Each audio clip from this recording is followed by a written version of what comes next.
भाषा का इस्तेमाल किया गया है ये 1947 का जिक्र ऐसे ही नहीं हुआ। पिछले 2 ही जो ऐसी कॉन्फ्रेंसेस हुई हैं सैयद जवाद, उसमें कैसी भाषा का इस्तेमाल हुआ? हमारे लड़के अगर हम उन्हें कंट्रोल नहीं कर पाए तो आपकी रूह कांप जाएगी। डायरेक्ट एक्शन की बात की गई है, पाकिस्तान की याद दिलाई गई है। क्या दबे तरीके से, दबे लफ्जों में दोबारा 2 नेशन थ्योरी की जो विचारधारा थी उसको दोबारा जीवित किया जा रहा है वक्फ के बहाने?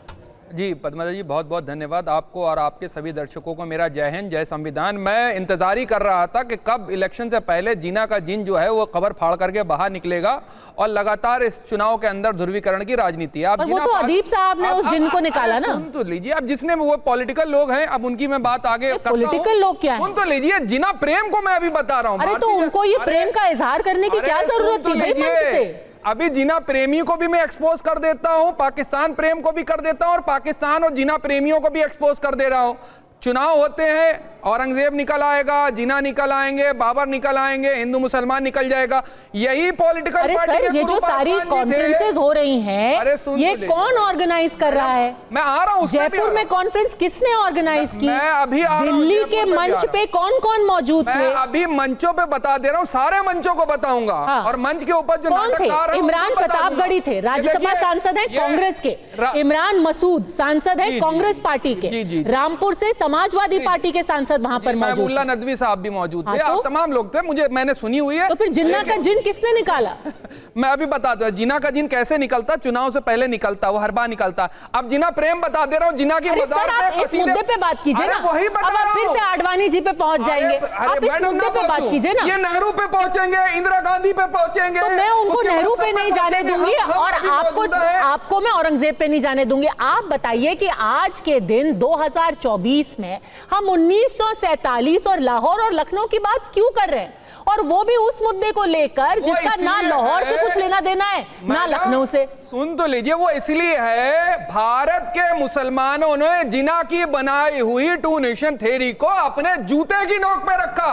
और ये कहा कि हमारा नेता, देश का पहला ब्राह्मण नेता अगर कोई होगा तो पंडित जवाहरलाल नेहरू होंगे, हमारे नेता होंगे तो मौलाना आजाद होंगे, हमारे नेता अगर होंगे तो बाबा साहब भीमराव अंबेडकर होंगे। वो स्वतंत्रता सेनानी होंगे जिन्होंने देश की आजादी के लिए अपनी जान की बाजी लगा दी। क्योंकि वो सब हिंदुस्तानी है, तो इसमें एहसान की बात कहां से आ गई? नहीं होंगे हमारे नेता, तो इसमें एहसान की बात कहां से आ गई सर? देंगे अपना नेता, इसमें समझ लीजिए। बिल्कुल।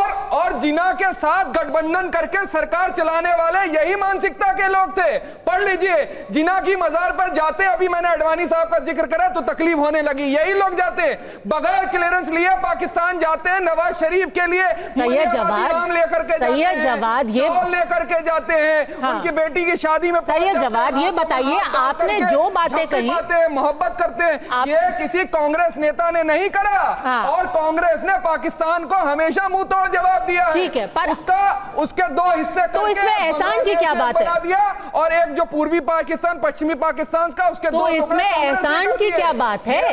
ये तो देश के लिए प्यार की वजह से करते हैं ना सैयद जवाद। कभी मनमोहन सिंह नहीं गए, अरे सर, यात्रा ये लेकर के जाएंगे। अरे सर, ये तो हर कोई हिंदुस्तानी करेगा ना, जो भी देश से प्यार करता है। तो इसमें एहसान की क्या बात है? बिल्कुल शामिल है। किसी के बाप का हिंदुस्तान थोड़ी है, बिल्कुल नहीं है। तो आएंगे घर कई इज्जत में, यहाँ पे सिर्फ हमारा मकान थोड़ी है। बहुत खुशी की बात है, पर आपने ये नहीं बताया, तो इसमें एहसान क्यों जता रहे हो भाई? बना दिया। इसमें एहसान क्यों जता रहे हो? एहसान नहीं जता रहे, हक बता रहे हैं। नहीं, आप कह रहे हैं कि हिंदुस्तान को एहसान मानना चाहिए। हमने इस देश को चुना है अपनी मर्जी से, हमने गांधी जी तो कोई एहसान तो नहीं है ना?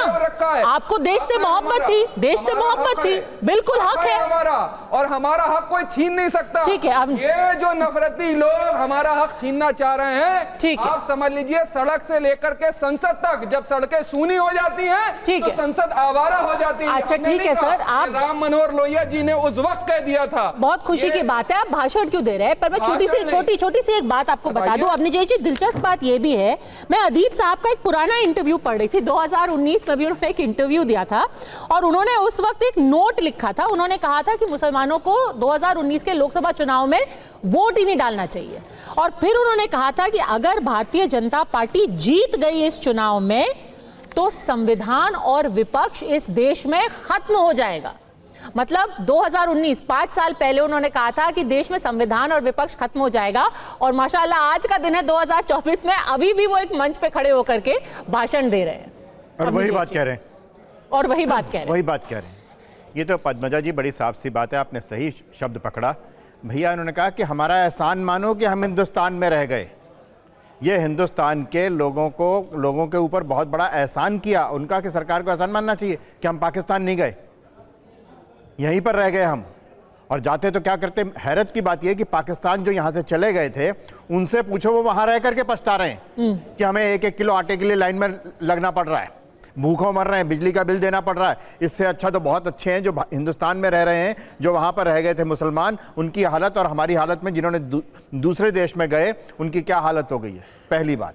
दूसरी बात, पद्मजा जी बड़ी साफ सी बात है, हिंदुस्तान का आम मुसलमान, ये जो यहाँ पे बड़ी बड़ी चिल्ला करके जो है ना, किसी के बाप का नहीं है, ये तो सबकी बात ठीक है, कोई नहीं कहता।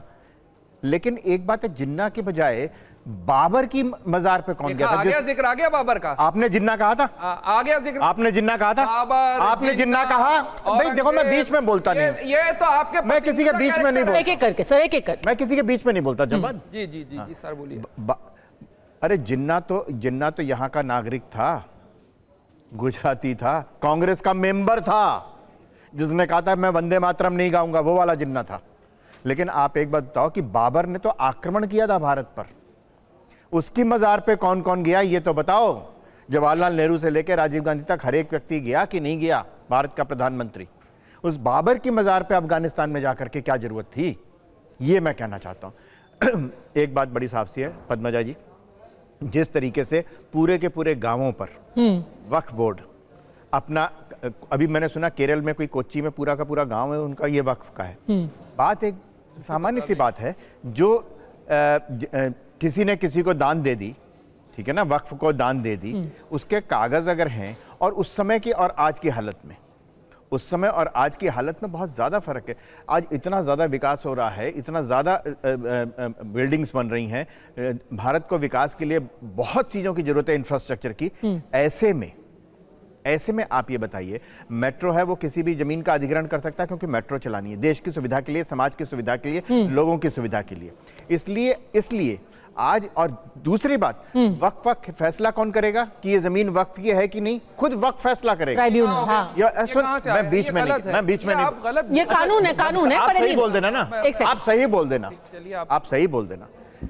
ये जो सबसे बड़ी बात ये है कि हमने एहसान किया, भैया मैं तो एहसानों तले दब गया जब वाद साहब के कि ये हिंदुस्तान में रह गए, वरना पता नहीं क्या हमारा हाल क्या होता, हम तो पता नहीं किस हालत में होते, कहीं जंगलों में रह रहे होते। पर उनका कहना है ये सेंटिमेंट तब निकल करके आ रहा है जब जुल्म की इंतहा हो गई, जब आपने ट्रिपल तलाक को बंद कर दिया, जब आप वक्फ का बिल लेकर के आ गए, जब आप राम मंदिर जजमेंट हो गया, तो जुल्म की इंतहा हो गई। अब लोग पुश बैक कर रहे हैं। मैं आपको कह रहा हूं कि ये बोला तो आज है, लेकिन बात तो 1947 की कर रहे हैं वो, कि 1947 में हमने आप पे एहसान कर दिया था।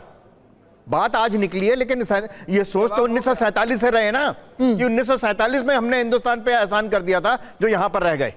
ये है असली बात। ये जो सोच है ना, ये सोच खतरनाक है। और ये भी मैं बता दूं पद्मजा जी कि जिस तरीके से उस समय भारत में मुसलमान रहे, आज भी मैं बताता हूं कि 90-95% नहीं, 98% 99% मुसलमान जो है भारत में ही रहना चाहता है, भारत को अपना मुल्क मानता है। ठीक है। ये जो मुट्ठी भर लोग हैं ना, जिनको मुसलमानों के वोट चाहिए, सिर्फ उनकी भाषा ये है कि आप ये कहो कि आपने एहसान किया।